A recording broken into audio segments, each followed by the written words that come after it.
हो गई है। आम आदमी पार्टी आज प्रेस कॉन्फ्रेंस करके बड़े खुलासे करने की बात कह चुकी है। आशुतोष कुमार विश्वास, तमाम आम आदमी पार्टी से जुड़े लोग इस वक्त मंच पर नजर आ रहे हैं। बस कुछ ही पलों में प्रेस कॉन्फ्रेंस शुरू होगी।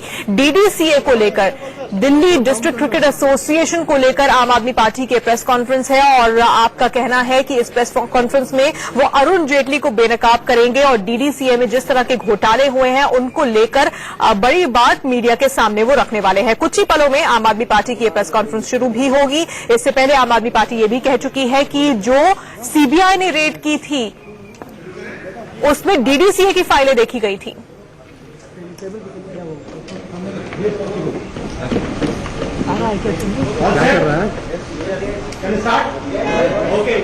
अरे कौन बोल रहा है वहां से माइक को भैया। मित्रों, देश में करोड़ों की संख्या में क्रिकेट प्रेमी हैं और दिल्ली में डीडीसीए के माध्यम से एक क्रिकेट का कॉमनवेल्थ लगभग 15-16 वर्षों से चल रहा है, जिसमें देश के माननीय वित्त मंत्री जी की सीधी सीधी भूमिका है। जब जब दिल्ली सरकार ने या किसी भी व्यक्ति ने इस घोटाले को उजागर करने की प्रक्रिया प्रारंभ की है, केंद्र की सरकार ने तुरंत प्रतिरोध किया है।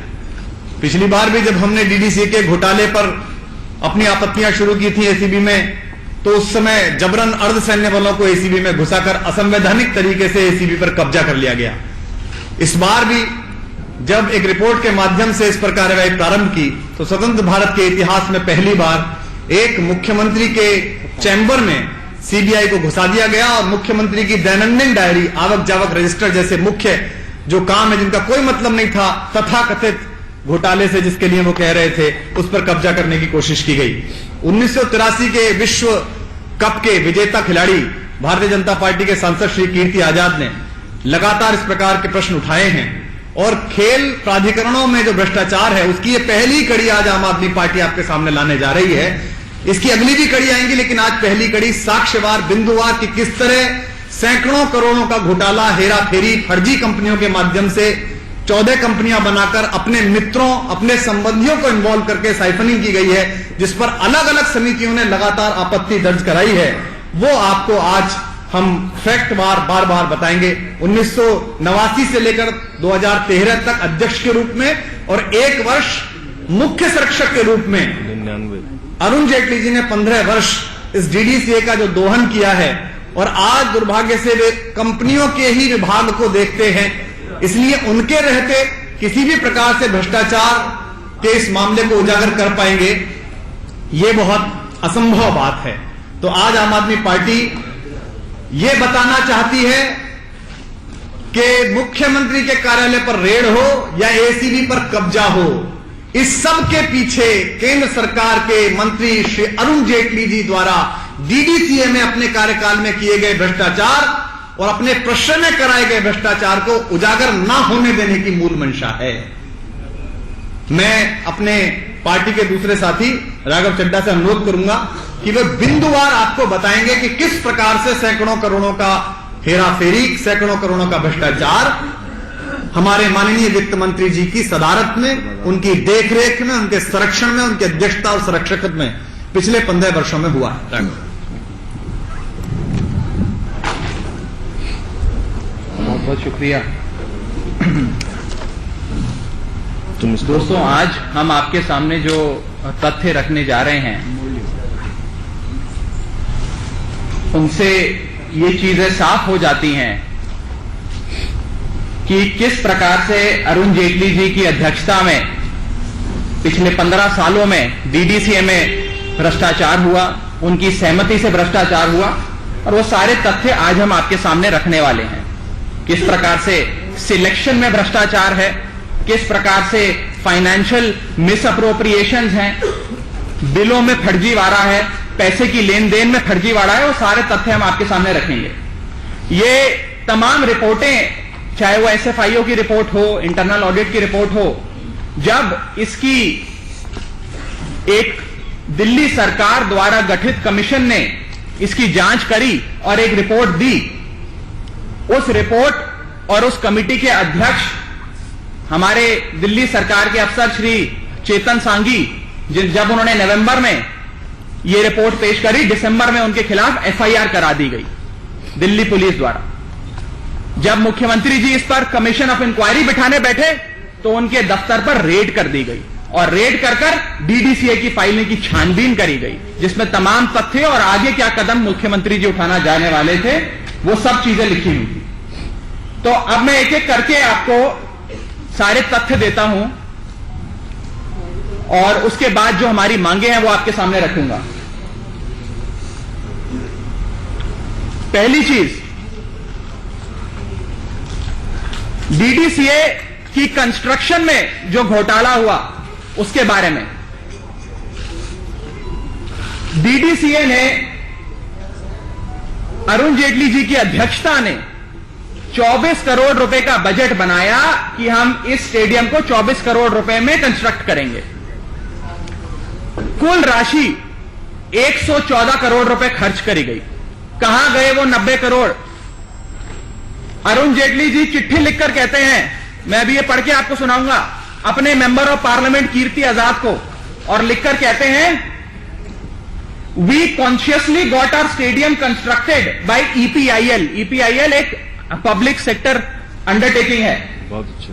We consciously got our stadium constructed by EPIL, a public sector company, in order to ensure that all transactions with public sector company are above board. हमारे पास जो दस्तावेज है वो दिखाते हैं by EPIL, a public sector company, in order to ensure that all transactions with public sector company are above board. हमारे पास जो दस्तावेज है वो दिखाते हैं कि EPIL को केवल 57 करोड़ की पेमेंट करी गई। 114 करोड़ रुपए में से ईपीआईएल जो एक पब्लिक सेक्टर अंडरटेकिंग है उसको केवल 57 करोड़ की पेमेंट करी गई। बाकी 57 करोड़ रुपए कहां गए? बाकी 57 करोड़ रुपए कैसे साइफन ऑफ हुए? किन कंपनियों को दिए गए? इसका जवाब दें जेटली जी। डीडीसीए की एक कमेटी बनाई जाती है, फैक्ट फाइंडिंग कमेटी। उसने डीडीसीए में चल रहे फर्जीवाड़े का, डीडीसीए में चल रहे गड़बड़ी, अनियमितता और भ्रष्टाचार का काफी एग्जामिनेशन करा और भ्रष्टाचार सिद्ध करा, और कुछ कागज हमारे पास है, मैं उसमें से आपको कुछ महत्वपूर्ण अंश बताना चाहता हूं। 57 करोड़ का बताया, अब आगे सुनिए। 1 करोड़ 55 लाख का लोन डीडीसीए 3 कंपनियों को देता है, Vidhan infrastructure private limited, Shriram Tradecom private limited, Maple infra reality private limited. जब पूछा जाता है उनसे कि ये क्या पैसा दिया गया, ना अध्यक्ष उसका जवाब दे पाते हैं जो प्रेसिडेंट डीडीसीए के, ना जनरल सेक्रेटरी उसका जवाब दे पाते हैं।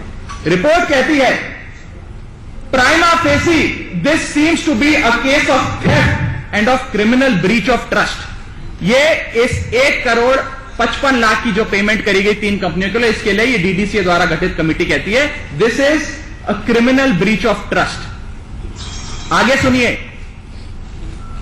कुल 9 कंपनियों को बहुत सब्सटैंशियल पेमेंट दी जाती हैं।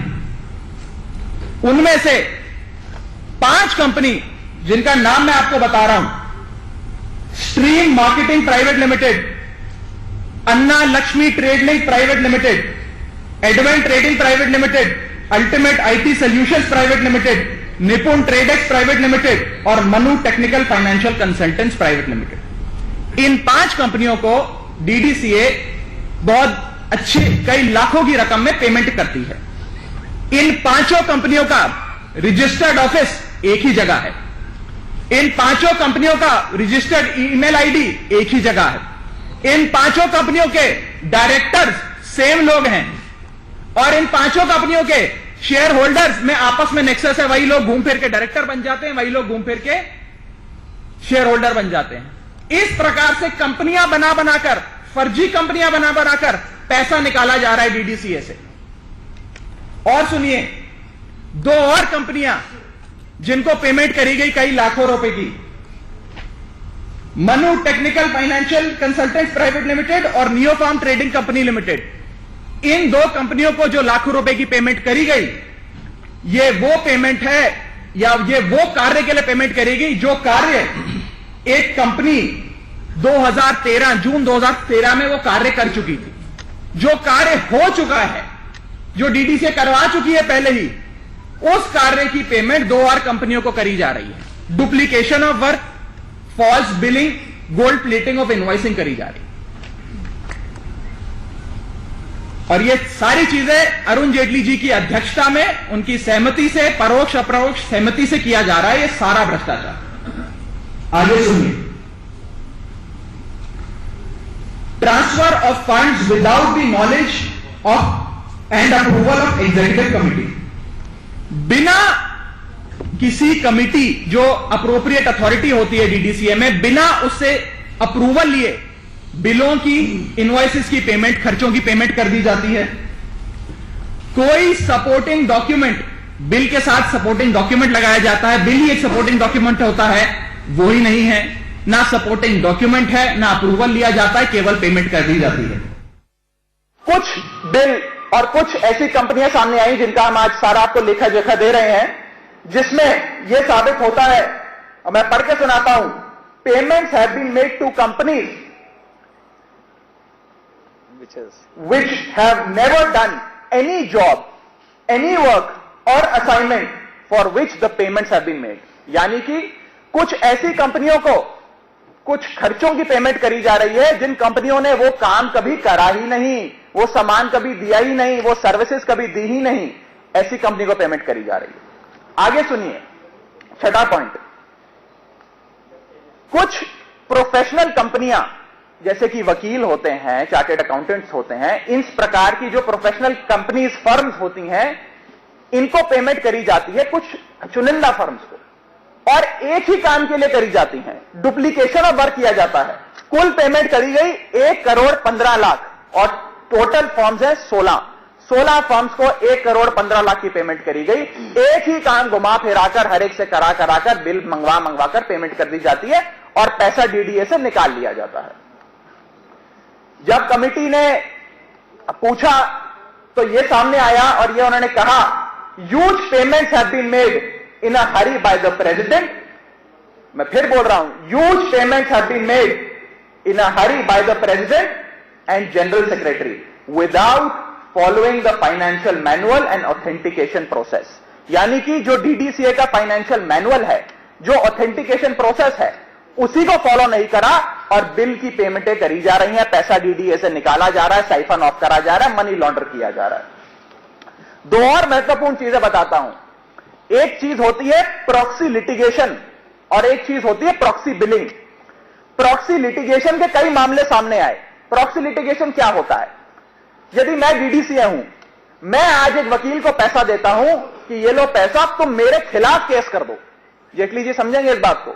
मैं प्रॉक्सी बिलिंग करता हूं, मैं डीडीसीए हूं, मैं कहता हूं ये लो पैसा, तुम मेरे खिलाफ केस कर दो, और साथ में एक और बंदा है, उसको कहते हैं ये ले वकील, तू पैसे ले, तू इस केस में अपीयर हो जा। अपने ही खिलाफ पैसा देकर केस करवाते हैं और फिर अपने ही वकील को पैसा देकर कहते हैं अब अपीयर कर जाओ। ये सब क्या है? केवल डीडीसीए से पैसा घुमाकर निकालने का एक नया नुस्खा। प्रॉक्सी बिलिंग देखी गई। मैं आपको इसमें और प्रॉक्सी लिटिगेशन में एक और रिपोर्ट से पढ़ के भी बता देता हूं। प्रॉक्सी लिटिगेशन में the perusal of the bill further shows that mister Khurana had appeared against the DDCA in the matter in which he raised the bill and the payment were made which were unethical. यानी कि खुराना साहब को एक वकील है जिनका उदाहरण दिया गया, और भी कई नाम है, वो अपीयर होते हैं डीडीसीए के खिलाफ, और जिस केस में वे डीडीसीए के खिलाफ अपीयर होते हैं, डीडीसीए उन्हें पैसे दे देता है अपीयर होने के। दूसरी चीज देखी गई प्रॉक्सी बिलिंग। डीडीसीए की एग्जीक्यूटिव कमिटी के कुछ लोग हैं, कुछ मेंबर्स हैं, वे लोग डीडीसीए से रेम्युनरेशन या किसी प्रकार का पैसा नहीं ले सकते, ऐसा उनके बायलॉज कहते हैं। तो जब एक मेंबर डीडीसीए के अपीयर होते हैं, डीडीसीए के लिए किसी कोर्ट में किसी प्रकार की सर्विसेज देते हैं, तो वे खुद अपने नाम में ना बिलिंग कर अपने बेटे के नाम पे बिलिंग कर देते हैं और सारा पैसा ले लेते हैं। एक उदाहरण के तौर पे बताता हूं, मिस्टर जेएस बख्शी एक एसोसिएशन डीडीसीए के लिए अपीयर होते हैं और अपने बेटे के थ्रू बिलिंग कराकर डीडीसीए से पैसा निकाल लेते हैं। इतने कई प्रकार के फर्जीवाड़े और भ्रष्टाचार डीडीसीए में चल रहा। हम एक और बात पूछना चाहेंगे, डीडीसीए के ट्रेजरर हैं नरेंद्र बत्रा जी, कई समय ट्रेजरर रहे। आज हम कैटेगोरिकली पूछना चाहेंगे कि क्या रिश्ता है जेटली साहब का नरेंद्र बत्रा जी से, यह सार्वजनिक करा जाए। कैसे वो इतने साल रहे और क्या क्या उनके परिवार के, उनके परिवारों के क्या लिंक है, ये सार्वजनिक करे गए। और मैं इन कंक्लूजन जो केवल फैक्ट फाइंडिंग रिपोर्ट का है वो पढ़ देता हूं।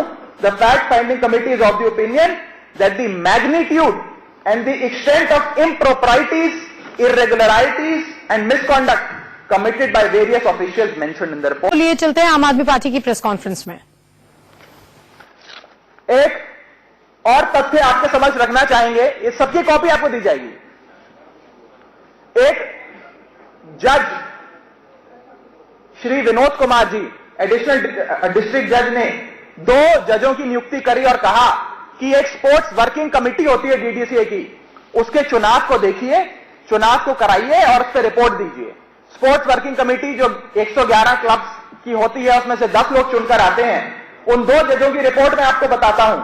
उन्होंने यह कहा कि इस डीडीसीए में स्कूल और कॉलेजों के बच्चे खेल ही नहीं सकते, केवल अमीरों के बच्चे खेल सकते हैं। There is no scope for the students of school and colleges to participate in league matches of the DDCA। ये कहता है,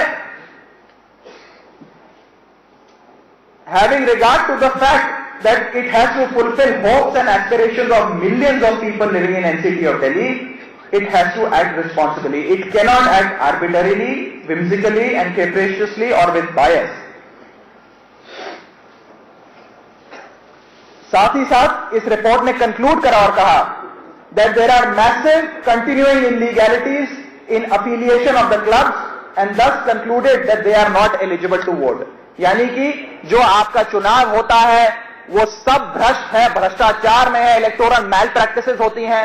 आप जिस प्रकार से अपने खाते बनाते हैं वो भ्रष्टाचार है, जिस प्रकार से आप बिलों की पेमेंट करते हैं, पैसा घुमाते हैं, प्रॉक्सी बिलिंग कराते हैं, प्रॉक्सी लिटिगेशन कराते हैं, उसमें भ्रष्टाचार है।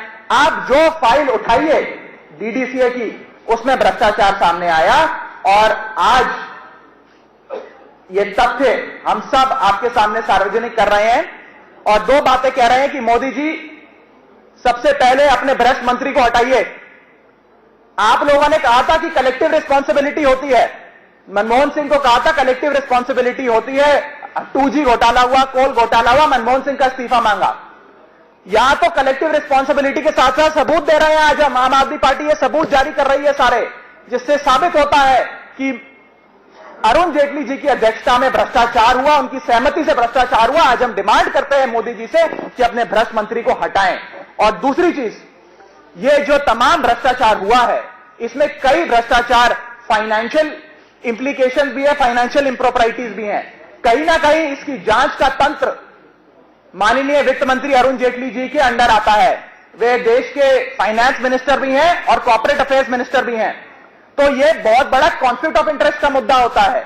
यदि जेटली जी के ऊपर ही जांच बैठनी है, यदि जेटली जी की अध्यक्षता में जो डीडीसीए 15 साल में जो भ्रष्टाचार चला उस पर जांच बैठनी है, तो जेटली जी की एजेंसियां कैसे उसकी जांच कर सकती हैं, यह जनता को बताया जाए। हम एक बात फिर दोहराते हैं कि जिस प्रकार से जो आज मैंने सारे फैक्ट्स आपके सामने रखे और आपको ये अभी ईमेल के माध्यम से भी दे दिए जाएंगे, इन फाइल्स पर, इन सारे दस्तावेजों पर जब Arvind Kejriwal ji commission of inquiry बिठाने जा रहे थे, उस फाइल को देखने के लिए सीबीआई उनके ऑफिस में रेड डालती है। जेटली जी के भ्रष्टाचार को बचाने के लिए उनके दफ्तर पर रेड डाली जाती है। और साथ ही साथ दिल्ली सरकार का एक अफसर, जिसकी अध्यक्षता में दिल्ली सरकार ने एक रिपोर्ट दी, डीडीसीए के भ्रष्टाचार पर रिपोर्ट दी, उसने नवंबर में रिपोर्ट दी। मोदी जी की सरकार, जेटली जी का पुलिस मंत्रालय उसके खिलाफ दिसंबर के महीने में एफआईआर दर्ज कर देता है। देखिए किस प्रकार से ब्यूरोक्रेट्स की विक्टिमाइजेशन हो रही है। तो आज हम जेटली जी से सार्वजनिक तौर पर कहते हैं कि वे अपना इस्तीफा दें और इसकी निष्पक्ष जांच हो तमाम भ्रष्टाचार की। थोड़ा लंबा हो गया क्योंकि एक अनप्रिपेयर्ड सीबीआई रेड नहीं है कि बाद में 2 बोतल लेके बाहर निकलें। ये तथ्य के माध्यम से, बाकायदा एक एक चीज के माध्यम से, और हम आशा करते हैं, हम उम्मीद करते हैं कि अगर वो ये समझते हैं यूपीए के शासनकाल में ऐसी बहुत सारी प्रेस कॉन्फ्रेंस मीडिया ने कवर की हैं। जब जब हमने वैलिड क्वेश्चंस उठाए थे करप्शन के, तब तब कांग्रेस की ओर से जिस तरह की भाषा इस्तेमाल की जाती थी, जो विक्टिमाइजेशन करने की कोशिश की जाती थी, आज वही भाषा, वही विक्टिमाइजेशन, डिटो ये वाली सरकार कोशिश कर रही है। तो हम इनको सूचना देना चाहते हैं कि जो हाल 3 वर्ष के आंदोलन में हमने उनका बनाया था, इस देश की जनता ने उनका बनाया था, वही हाल आपका भी बनेगा। अगर आप सोचते हैं कि आप मुख्यमंत्री के दफ्तर में स्टॉर्मिंग कर जाएंगे सीबीआई को लेकर, अगर आप सोचते हैं कि एसीबी पे आप अर्धसैनिक बल बिठा लेंगे, अगर आप सोचते हैं कि बेबुनियाद आप दिल्ली पुलिस में केस करा देंगे, अगर आप सोचते हैं कि चरित्र हत्या करके नेताओं को डरा देंगे, तो ये मॉडल आपका कहीं और चल गया होगा साहेब। ये देश में नहीं चलेगा, आम आदमी पार्टी में नहीं चलेगा। आप समझ लीजिए, दूसरी मिट्टी के बने हुए लोग हैं। आपने जो भी एजेंसी छोड़ दी हो, आपका अगले फ्राइडे का जो भी एजेंडा हो, पता चला है फ्राइडे का बड़ा एजेंडा है, उसके लिए आपको अग्रिम शुभकामनाएं। जहां जाना आपको जाइए, लेकिन इसलिए लंबी हुई कि आपको तरतीब बात पता होना बहुत आवश्यक है। एक चीज और अहम जो रह गई वो मैं जोड़ देता हूं कि मिनिस्ट्री ऑफ यूथ अफेयर्स और स्पोर्ट्स, भारत सरकार का मंत्रालय, दिल्ली सरकार के चीफ सेक्रेटरी को चिट्ठी लिखता है और कहता है कि भाई सदन में जो चर्चाएं हुई उससे ये सामने आया कि डीडीसीए के अंदर 10 कॉर्पोरेट बॉक्सेस की इलीगल कंस्ट्रक्शन होती है और उनको भेज दिया जाता है। ये मंत्रालय कह रहा है, केंद्र मंत्रालय, और साथ में कहता है कि एंटरटेनमेंट टैक्स की चोरी भी हो रही है। एंटरटेनमेंट टैक्स दिल्ली सरकार को नहीं दिया जा रहा डीडीसीए द्वारा। डीडीसीए एंटरटेनमेंट टैक्स की चोरी कर रहा है और इसलिए केंद्र मंत्रालय दिल्ली सरकार को ये कह रहा है कि आप इस पर जांच बिठाइए और अप्रोप्रिएट कदम उठाइए। ये दस्तावेज हम आज आपको जारी भी करेंगे। इसलिए जेटली जी जवाबदेह केवल हमारे नहीं है, अपनी केंद्र सरकार के जवाबदेह हैं।